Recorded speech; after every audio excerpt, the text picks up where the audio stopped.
We don't trust Keria, guys. Don't worry. We'll see what actually ends up getting locked in here. I do think continuing with the theme of counter dive definitely is the way to go. The global pressure. Instead, it's the Pyke! And that goes all the way back to the DRX Keria days. This man loves his Pyke. It feels so poetic against what could be an elimination game for yet another LPL team against T1.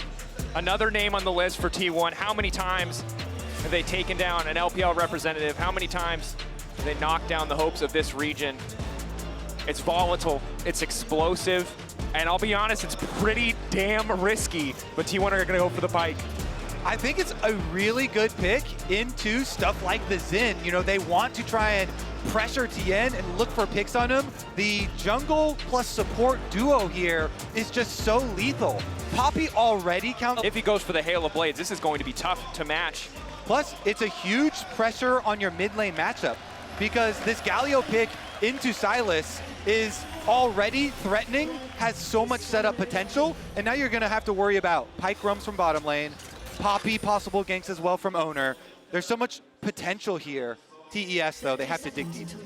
Our whole site has to be on TES right now. This is a must-win game for them to keep their year alive. And in their first best of 5, back at MSI, right, which was Creme's first international, they were able to crawl their way back to a Game 5, and then unfortunately dropping to Gen G, but that was the eventual tournament winner. But what was much more harrowing was then the follow-up series, where they got 3-0'd. And you gotta imagine the amount of pressure on these players just to ensure that that does not happen again is something that's gonna be weighing heavily on their minds as we go into this possibly final game. And for Tian, early jungle pick, a proactive early jungler. Diego wasn't successful. The Ivern was not successful. This is our featured matchup presented by Mercedes-Benz for damn good reason, because this is the house that this man won Worlds in. And now he's on the cusp of yet another failure for a TES team that has been haunted for years. Keria pulling away the blue, resetting the early pathing, and already it's starting off with a small edge. They can do it again. Pyke value showing up already here for Keria. As you can see, Oner on the opposite side of the map because of the lane swap, starting on enemy wolves with the Poppy and cleanly clearing their side of the map. Keria now trying to get his level 2 in mid lane. Again, the top laners have the ability to teleport over. They try and defend with the level 2 tops and level 2 supports.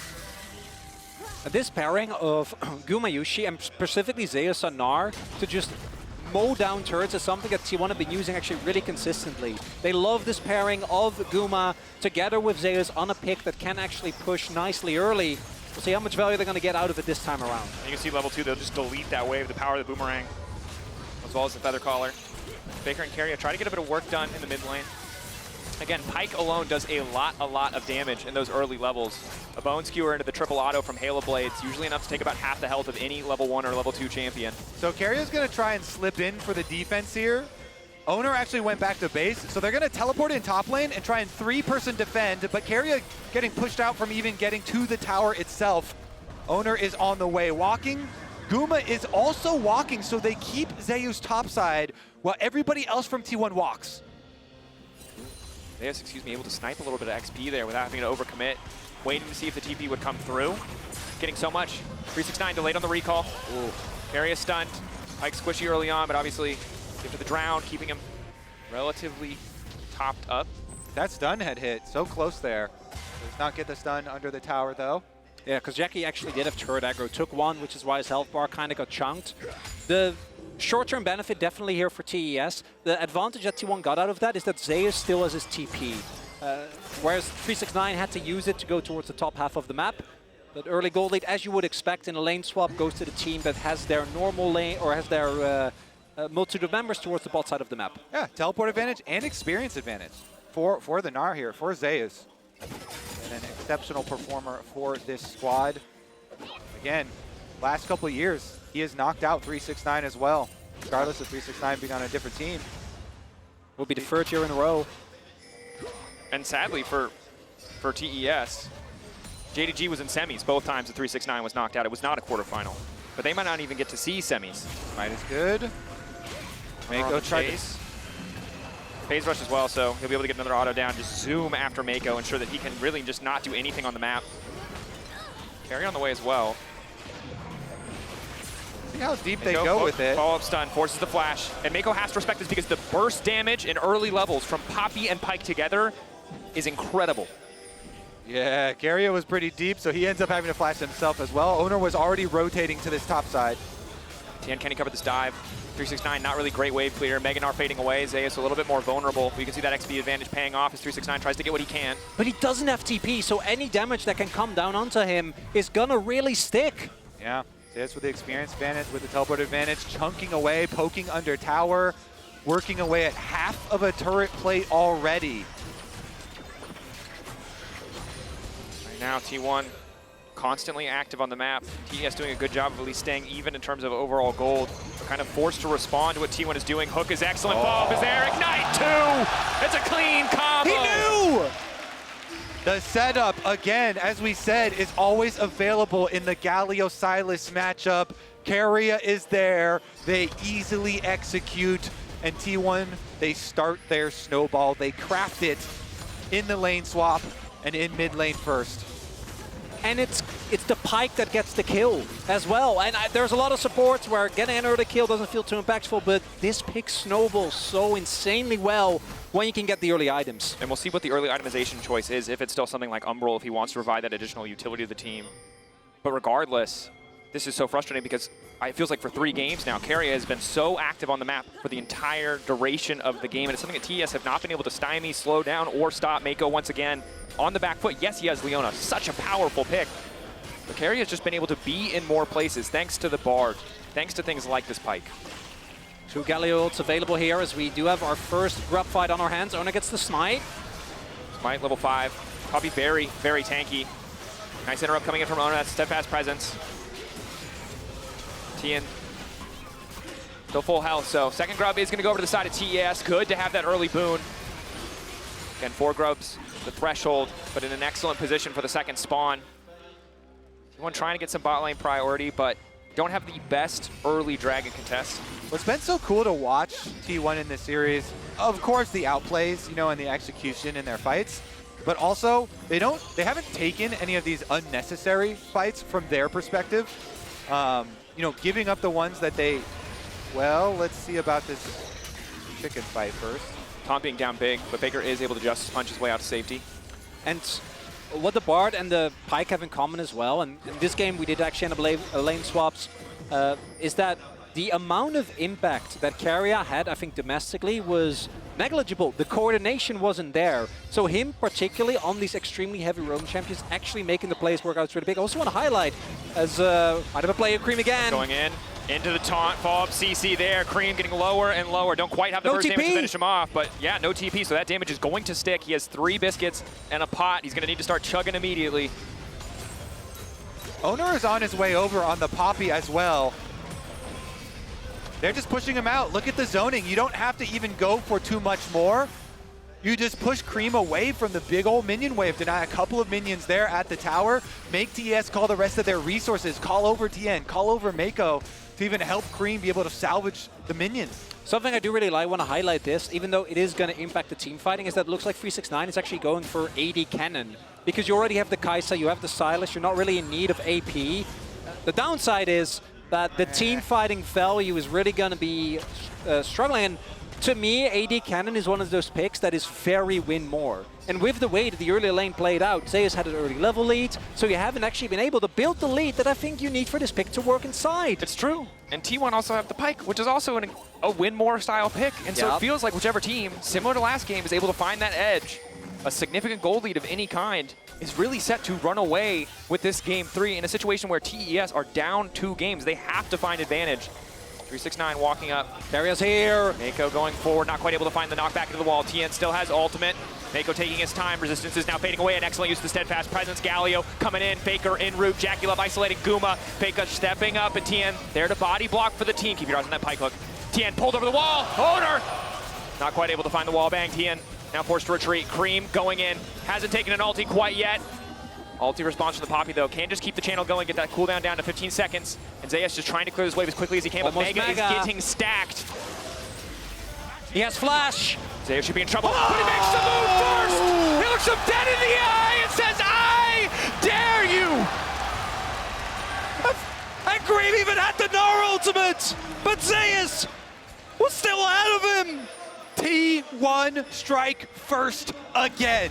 Under tower, pressured, low health bars, and the flash comes through into the wall, comboed into Faker's taunt, and T1 3-0 on the board. And the confidence and execution has just been better for T1 across this series, and we see it again. They had all of the tools to kill that Gnar, but in the seconds that rage bar ticked up, they didn't go fast enough. They weren't confident enough to take that play, and it all fell apart. Creme still has access to this Gnar ultimate for a little bit longer. Maybe he can get something back, but it's starting to feel like the writing is on the wall. T1 have just looked fearless in this whole series. Last game was most evident in the quick plays. Here, these small advantages are actually accrued by TES. The big chunks in health bar on Oner, on Zeus there. The Galio ultimate already down. But look, Keria looks for another play. They get a flash out of Tian, then Creme comes over with the extra health bar, and they want to force it. The small things, you know, Conqueror here, already stacked by Creme. He wants to keep it up. They turn towards Zeus. And you can see the desperation, because even if they somehow get an ultimate, like Zeus was gonna hit Mega no matter what in that play. And I think it's the pressure getting to TES. They could have opted out of that play and just taken the summoners, but they don't, and that might very well be it. And Zeus says, you may have stolen my ultimate, but you're just the knockoff version. Shows him the real thing. And now Pushed second into the Grubs wall. spawn. This is the thing, it's not just the gold to Zeus, it's control of the map, it's control in the 1v1.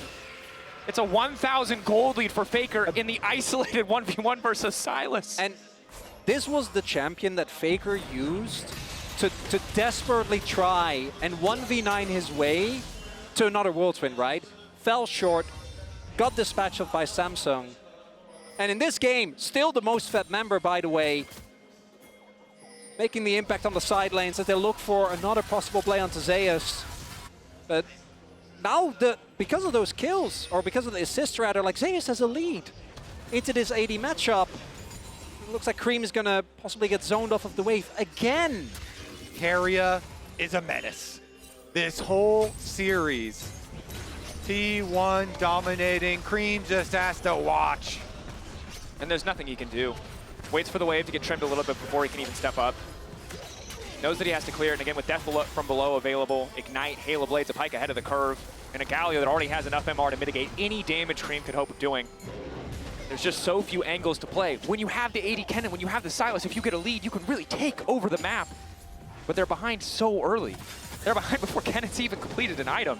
I already dislike AD Kennen, so as soon as you start talking about it. Yeah, I pointed it out, and I wish you guys could have seen Kobe's face.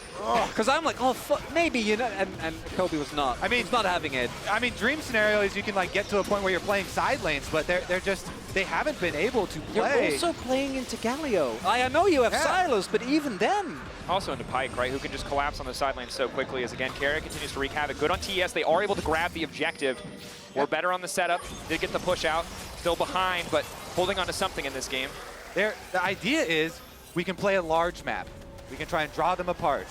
We have JackeyLove on Kaisa.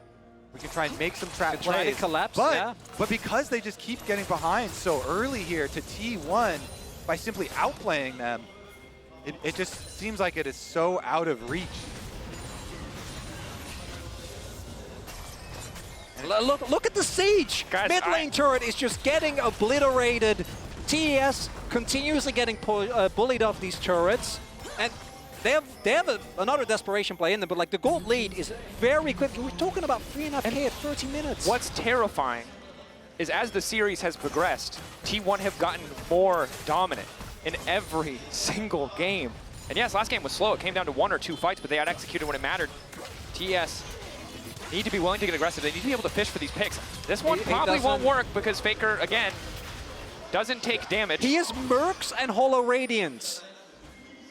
Yeah. He's not taking damage. 1.7K gold ahead, fully built. Like, Faker is built different, and it is going to be too difficult to take him down. I never knew what we meant by that was Mercs and Hollow Radiance, but now I understand very specifically what people mean when they say he's built different. As Pyke going in, Phantom Undertow is clean, 369 running. Oh, come on! Hold on to the blast, but there's Oner! The blast, the knock back into the wall, the knock up as well. Mites coming in. T1 making a montage out of TES in game 3. TS coming for the closing on the play. Don't do it to a MasterCard. Don't do it to him. Oh, the lane economy is bad. The economy is difficult. The economy is rough for TES again. Need to find angles, need to find fights, but a 5K gold difference before 15 minutes. TP in. T1 know they're stronger. They just want to keep fighting. They want to further cement their lead. Zayas rage perfectly stacked. Creme, a chance of redemption. Can he find the angle this time around? The hook back. He's forced to flash away. Zayas shepherding them in. No play here for T1. Maybe a bit over eager. Looks like mid will fall to the minions there. So T1 not even going to be that sad about that trade. Another hook. JackeyLove forced to cleanse. Not quite in range of the taunt. T1 almost getting the perfect combo. I'm going to have nightmares about Keria's Pyke, honestly. I was about to say Is he going to hook you next? Well, I don't know. Hold on to me. I got your Gobi. Don't worry. We're not going to let him get to you. Keria's going to hook you down to the stage. The problem is, Keria is not only terrifying TES, he's also going to ruin solo queue. Because everyone who thought, you know, maybe I don't need to play this champion, maybe it's not worth. The bards and pikes are going to be everywhere. The bards and pikes are out tonight, boys. Halloween is coming early this year. I want to give a little piece of wisdom by Keria himself. You are not T1 Keria, and your team is not T1. Do not attempt to play this. And we're making jokes because it feels like this game is just completely out of control. Maybe TES can find the turn. This has to be it. They have to get something here, but Oner's already walked away. Taunted coming from Faker. Nice ulti coming in from Creme. Oner said go fall. That's one. They could get a tower as well. The minion wave on bottom side. Maybe they can just push out this wave. They're not done. Keria going in, finds the initial stun. No, Tian able to sidestep on the Phantom Undertow. Guma. Gnar there for Zayas. Wall up there, coming in as well. Zayas getting lower. TES trying to hold on to the fights. Tian now chasing in. JackeyLove quick to follow. Guma has the ulti, has the cleanse, has the flash. Feathers go up, comes down, walks away, knows that this is not their fight. TES striking back in this crucial game 3. The second kill plus, they can keep pushing. Another hook. Keria's not done. JackeyLove's out of tools. Going to the depth. No, it's clean! This man plays Pyke. You love to see it. The ult.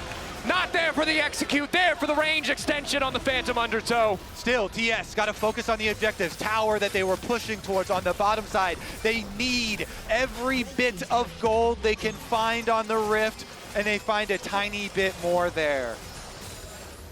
These are the moments where if TES is going to make their way back, it's going to have to start small, individual pickoffs. Yep.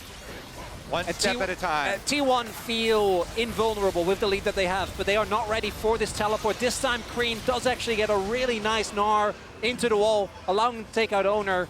And then T1, again, as T1 does, goes in very aggressively. Crucially, Creme doesn't get hit by Zeus. So then Zayas is in Narnia. Faker doesn't actually deny JackeyLove access to the fight, and they're able to get another kill. Good fight. Overall, you can see This was Keria. This is how you know. Look at the threading. The bad Pikes, ult is just an execute. The good Pikes, Jackie. Oh, the reposition using the ultimate to ensure the stun lands after the flash. Jackie walked out of the comfort of those minions. That's Lopark having a good time. Look at the confidence. Keria, that man is locked in. That man is laser focused. But the good news, again, for TES, T1 have not won yet. Creme, the potential to steer that Gnar ultimate in all the fights to come, only getting more and more AP. T1 over-eager in the previous fight, and TES now with much better tools to punish. And again, Pyke is not a champion who scales gracefully into the game. Later, he's just going to get one-shot by any piece of CC. And can TES get to the point where they do pull T1 across the map? Now that both side lane towers are down, they're threatening these trailing plays, walking behind 369 as he pushes up. 369 with the teleport available as they go for the jungle invade. Oner again with the smite actually Meiko. secures. Steadfast presence comes out a little bit early, perhaps. T1 walking away. TES starting to move up. You can see them grouping so much. No one is responding to top wave yet. They're going to send Creme to catch it. They're going to at least clear out mid, try to use that pressure to get some control somewhere on the map. With the game state, again, 4.5K gold lead, definitely quite rough. my main thing, we haven't really talked about him yet, is the fact that Guma is disaccelerated. Specifically, him on Xayah gives so much additional safety in team fights. I think we saw in the previous fight he wasn't really able to be a big part of it, which was a large reason of why TES was able to actually make the plays. But Jackie only sitting on an item. We talked about this, the spike for this Kaisa isn't really going to be the same way it was, and that was also a very different game state with the Ezreal being even, as opposed to really far behind. But you really need that third item before you become a big menace. And with Guma being as far ahead as he is, I think TES is going to have to find a way to get on top of the Xayah. Infinity Edge now done as well. But getting on top of anyone on T1 has been the struggle of it's a TES nightmare across the entire series. They're just always out of reach. Again, because in draft, T1 recognized very early on that you're going to go for dive, and so they're drafting all this counter dive. Galio, Poppy, Xayah, even Gnar. And T1 here pushing out once again, sending Faker to the top side with his newly completed Riftmaker. Keria. It's a lot of He's people. a little bit crazy. It's just going to swap places there. The hook, the Phantom Undertow. Now TES starting to get back to that vision control. Umbral Glaive allowing T1 so much more control. As long as it's not off cooldown, you know you're invisible on the map. Gold lead has been very stable though, and for TES, I think that's the best you're going to get in a situation like this. Try and trade as evenly as you can. As you get deeper into the game, those relative differences of items are going to matter less. I do got to say though that this AD Kennen, again, the position that you're in, you're 900 gold behind on a pick that really needs to get an early lead and kind of run away with it if you want to be able to actually match the teamfight impacts of the Gnar. Plus, the problem right now is, even if you want to play so much on side lanes and on a spread map, it's really difficult the way the game is set up with objectives to actually fully win a game that way. And so, at some point, you're going to be forced to try and go through a Poppy and through a Galio ult. T1 here, though, poking around, try and flirt with a possible red steal, but it will not be theirs. TES secure it. Keria, again, going very deep for these plays. Constantly off to the side, but again he has Mercs, able to walk away initially. Poppy ult coming out, but it's not enough! Key pick. T1 now trying to disengage desperately, but Creme going in. Gumayusi not going to force to ult. Meiko's had enough. Meiko has had enough of Keria's antics. The punish is good from TES, but unfortunately for them, there is no big objective to take, and so it's just the kill money for now. But good to get that money back. Crucial to get that money back. Again, 2 items on Jackie. You talked about 3 items when that poke can start to come through. Stop T1 from being able to find fights so reliably. Even with MR in the inventory, that Kaisa poke would be insurmountable. Faker's on his way. Faker off to the side. 369. But it's Faker versus 4 here on the bottom side. Faker can force ult out. Being zoned off, ensuring that Zeus can push the way, but that TP not really amounting to much. Yeah, they want to take advantage since Creme was up on top side with no teleports to be able to join, but the rest of T1 also a bit too far for the real trap. And I will say that the discipline we saw from T1 in Game 1 and Game 2 isn't quite as omnipresent. Well, I think most of them have been very disciplined. I think Keria has not. As you do when you play Pyke. That's fair. Definitely trying to style a little bit, but do not underestimate TES. Still, the team fighting potential of this team. Again, I want to go in that Gnar ultimate that Sylas can steal. With JackeyLove now hitting his 2-item spike, see if they're able to use that as... If they lose another fight, then the Baron becomes available for T1. They have control of the pit, start of the objective here, as Zeus does just now timeout on his Mega Gnar. Good fight timing. Keria not gonna hit the hook, force back for at least a few seconds. There's the TP. TP now coming in, 369, not the AP Kennen again, is about to just get one shot completely here. Keria finding the kill onto 369. TES trying to fire back, but they're down a man. There might not be a Mega Gnar for T1, but they might not need it. Tian, at the very least, getting the steal. Retreat coming out. Keria will not find the hook. Meiko towards Nash is T1. Don't see the pings going down, but they are very clearly thinking in that direction. No 369, 20 seconds, does have the teleport available. Creme no ultimate, Kennen no ultimate, Tian no ultimate. This is such a brutal fight. No, it's not being started yet. That blue ward is crucial. Guma gonna start it. They're baiting. They're forcing T1 to come respond. Or sorry, excuse me, TES to respond. Meiko Where's the hook gonna go? Faker right on top of Meiko. Creme doesn't really have a recourse here. Oner looking for the knockback, but Creme, the ulti just in time! Knocking it too! JackeyLove still standing. Keria running for the hills. It's all about this AD carry. It's all about JackeyLove. 369. No ulti. Maybe no hope. Flashback onto the ultimate from Zeus. The taunt not going to connect. Crucially, the stun coming in from 369. TES, JackeyLove fighting their way back in game 3. But Guma stands strong. The blades are called. The feather's there. JackeyLove gone. Keria stepping up. The hook not going to hit. Zeus running. A close fight, but T1 still standing. And so much is invested there, but the fight, even though it was close, still not going the way of TES, but crucially, they deny the Baron attempt here from T1.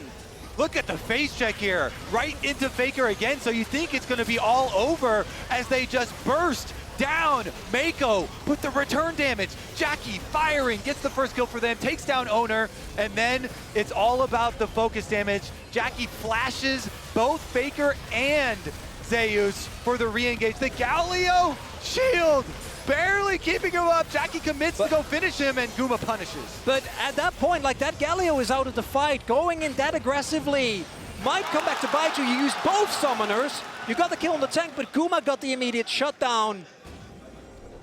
And T1 still trying to actually close out this game. Guma now on free items on the Xayah. TES showing some life, though, in these fights. Fighting back. They're not going to go down that easily.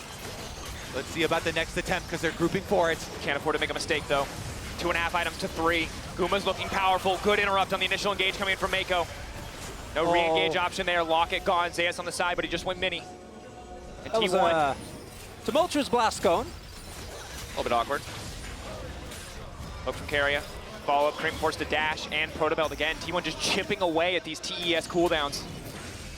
Jackie has to be so careful now, too. No summoner spells on the Kaisa. With Guma having both, you have to think that Xayah will just be so They do have safe. vision with the crab that they got, so know that Baron isn't being started. T1 still fishing. I don't think they're really going to get anything here.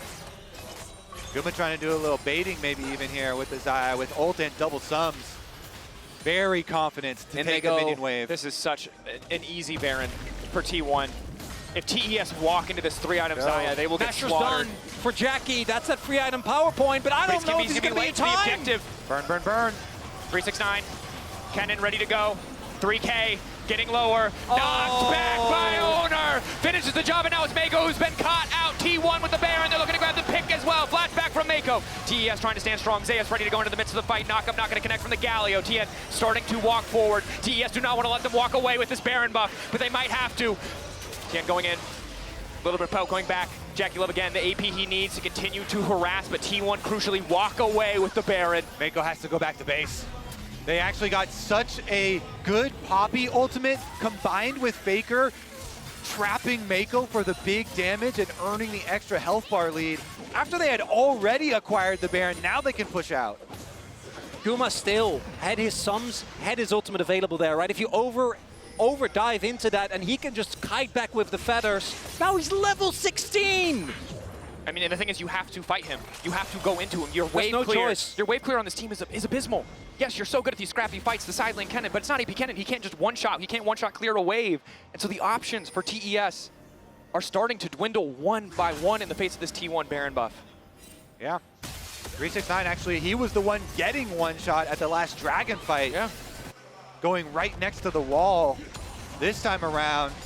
With Dragon spawning very shortly, T1 have an easy way to pick up the bottom tower. Keria actually is tanking it. Still a lot of HP for that, but has the Baron empowered recall, so we'll be fine. And now the collapse from T1. Recognizing the 369. Trying to put pressure on the side wave. Another TP! And again, another situation. Flash out from Guma. It's good. Positive trade They on the got top the trap. side. Oner gonna get taken down. Good trap. Knockback. No, he's not! Come on! He gets them both! Creme chasing. No one else here, but surely he can take down Oner. Knockback. The Poppy zooming. The chain lash should surely get the job done, and it will. Keria won't be able to save the jungler, but it costs so much for TES. Dragon's up! TES, they just keep holding on by such a small margin. Critical pick taking down T1's jungler. No also spite gone. for T1 Double now. TPs and a massive wave bot side. Oh, they Someone on also- TES has to respond. They also got the flash from Guma. Tian actually doing a lot of damage, but Guma, he's just soloing the dragon! Can TS look for something while Oner is down? Zeus, again, stacking that rage. TES have to be afraid. careful. They can't afford to take the fight when Gnar is present. JackeyLove's summoner spell cooldowns right around the corner. Flash about to be up. Maybe then TES can try to find their fight. And TES, they don't want this to be a repeat of their 3-0 at MSI. Trying their very hardest, still clinging on to this game, even though it is tenuous. JackeyLove about to hit his Void Staff, slowly getting closer to the penetration item for Creme as well. But I do think, again, if that damage doesn't land on the Guma, I don't know how much of it matters. Initial hook, just a bit of poke, though. At least no Meiko's there. He's low. Guma isolated, forced to ult a little bit earlier than anticipated. Phantom Undertow to try to cover the retreat. T1 backing up. TES looking to gain control of the mid wave. Meanwhile, 369 to the bottom lane, pushing up, putting that pressure on T1. But T1 might just look for the 5v4. Keria hook going wide. Still has the spell shield for now, however. Guma can just heal up off the jungle camps right now, but the split push is taking its toll. Another minion wave here up to the tower. 369. Taking away extra turret health. Meanwhile, T1 actually make the cross-map play. Tier 2 likely for Tier 2, but Creme is stepping up. Gonna take him a while. Compared to that AD Kennen. Going in, finds the initial stun, steals away the Pyke ulti. Keria instantly gone, knows he can't afford that one. So it will be the trade in the end, but good defense from Creme to stop them from getting anything else. Look at Jackie. See if he can find a W, doesn't look like it. Keria not gonna give him the opportunity. Keria is incredibly, incredibly vulnerable when that spell shield is not available. TES holding on, sticking in this series, just barely. See big item completions coming through for T1 though. It gets harder and harder and harder. Oh, maul for Guma. I mean, they're so much magic damage. AD Kennen is, it's tough to balance. But he kind of has to with the comp, right? The reason he's doing it is because Jackie wanted to go AP Kaisa. 100%. And AP Kaisa is incredibly, like, the poke is so good against the T1 comp that really doesn't have any poke of their own. So there's a world where, as it starts to even up, as these goal differences start to mean less and less, where TES can just sit at arm's reach, the same way that T1 have done to them the last 2 games, and just poke with this Kaisa. Breakpoint, though, is going to be this Baron fight, because T1 is 100% going to try and take that. While their lead is as big as it is, 3 items on Zeus, 3 items on Faker, 4 items on Guma. But we are slowly getting to the point where, as you mentioned, I think particularly JackeyLove having the agency, looks like he's going for the Crypt Bloom, trying and get the poke, trying and keep that backline of T1 guessing. How much power is in that IG Kaisa, that world champion? Is it enough to put a stop to T1's dominance in this series? And this is a team built on legends of years past. 369's won MSI, JackeyLove, Meiko, Tian, all winning worlds on different lineups in different years. To go out like this again, to go out well before you're supposed to against a T1 that no one expected to perform at this tournament. Against a T1 that took down so many seeds of the LPL, each and every single one of them last year would be crushing. In a city where Tian himself won worlds. Yeah, there it is. As expected, T1, look at the darkness, Umbro Glaive. It's only going to be the poke from Jackie that can try and provide a little bit of vision in the darkness. Another Baron, another round of baits. The dance continues. T1 have gotten so many picks throughout this entire series baiting on Baron. Now they're just going to try and burn through it. Again, they start damage. It's just gone. Guma's not even showing that he's doing damage to Baron. He's poking at mid, now they go. The Squires is there. TP immediately coming in from 269, but he's behind the team. He's not looking to play for the flank. Objective getting burned down. Tian doesn't really have access into the pit. 2-man taunt coming in as well. Keria starting to step up, so they're going a bit wide, but it's Creme on the flank. Creme has to do so much, but the feathers are there! Oh, Gumayusi was just one step ahead. The flank denied, but the rest of TES trying to make good on what Creme put together. Baker is down. T1 just have to leave. The price they pay for that Baron. Does mean a possible soul point here for TES. As that exit kill was big, the TP to come in. They have to force the issue right now while Faker is dead. And not allow T1 to use the power of this Baron buff. Creme still has the Gnar ultimate. Still that lingering threat. Guma, flash, cleanse, ult. It has to come down to him if they want to stop this. Keria's behind them. How much can the Pyke do in isolation? Spell shield there, waiting as long as possible. Heart attacks all game long. T1 doesn't have to go for this, though. They can just push with Baron if they decide to do so. They want the fight. Gnar stacked, ready to go. Creme again on the flank with the objective already down. Again, TES, good discipline. They walk away immediately, but they need to take care of these waves. One cannon minion here for T1 to push with. Don't know if they'll be able to do much, though, because Faker's got to catch bottom. And credit to TES. Yes, they concede Baron, but at this kind of deficit, it feels like an inevitability short of a desperate flash in. Creme has a decent flank. It's interrupted initially, but that kill onto Faker buys TES a bit more space, a bit more time, slows this Baron down. There's only 90 seconds, 3 waves more left on this Baron buff. They've already handled 2 of them. Yep, TS getting options for themselves. Jackie able to poke with the Kaisa Ws now. Options for the side lanes as well. They don't have teleports currently, so T1 should have the big advantage in side lanes and looking for the trap play. TS might have to worry a little bit, but Jackie continues to grow. Level 17 now for that Kaisa. And Guma's maxed out. Like, yes, level 18 full build now, finishes his BT, which I do really like into Kaisa specifically. The extra sustain makes a big difference because this poke really hurts with Quick Bloom now done. But it does feel, again, with some of the mid-game discipline lacking from T1 and TES not giving up, not taking the punches, but instead looking for counterplay, have given them another opportunity to try and claw their way back into this best of 5. Credit to TES, this game looked done at 15 minutes. Oh yeah. And they have fought back. They have found a way. They've punished T1 where they can. They bought the time that they needed for JackeyLove to scale up, and that's the most you can do. And now the question is, as the fights are starting to get closer and closer and the gold lead means less and less, can they find one more fight to even up this game? Jackie with the Knight's Vow on him from Meiko, and the hopes of TES resting on his shoulders. And they find another pick. They can't just dive in. Is the problem. Their engage is fairly lackluster, right? You're only looking at Keria trying to hook, and that side wave is getting pushed in again. Meiko has pulled out a few plays, though. See if he can do it again. Some snappy flashes. And we talked about it earlier, but Keria's at the point in the game where if he missteps, he dies immediately. Hook not going to connect. Meiko's taunted. Wind becomes lightning. Fighting in the choke, though. Difficult against Guma, who does so much work. Easy kill pick up. TS! Caught napping! T1 obliterate them in the blink of an eye. Is that really how it ends? Just like that?